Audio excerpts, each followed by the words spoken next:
Merosa malgara mautu tauma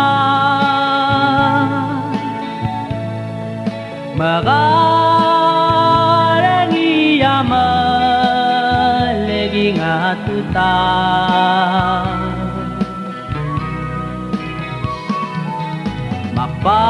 mapade malabade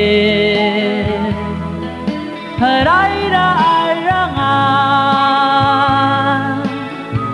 Radila moai se umibay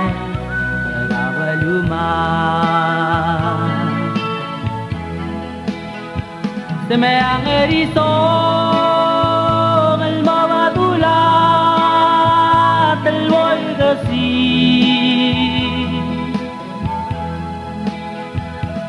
Seismu kalnerole daraidaan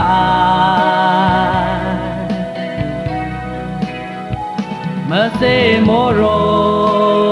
samarois esa lungile este lungila osnge rabadibe Mase alamo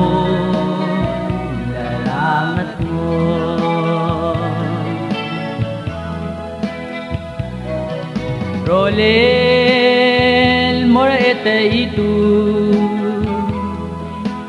Mama la ilawe Emo mga lutara o miludo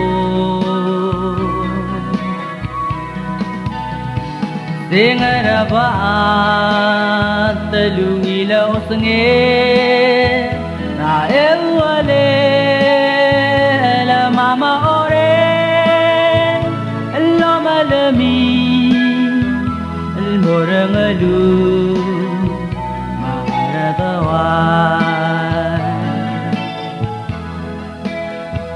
Sirayan mo Ako'y gulen na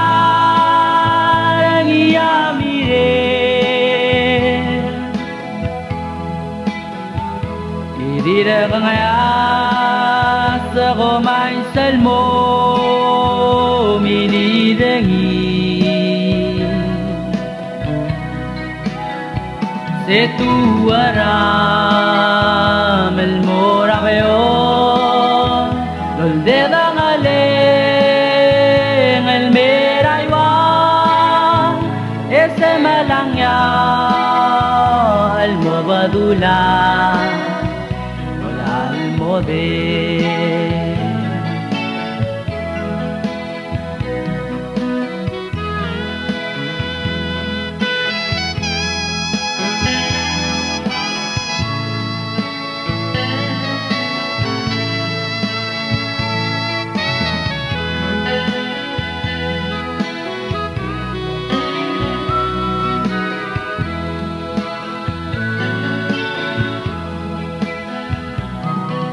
Se oli di lalo Ililaw maregalako Eng mal karga sa kaldio Takaklong niya Mase ora gibadan mo Bulo me baila mapulap ta En naratason May geo ka Ngay nasa basin Makpira ka malaba bebagagi Amo sa asin Makmo am se basin Simulat kara الوضع لماك لنال ديوان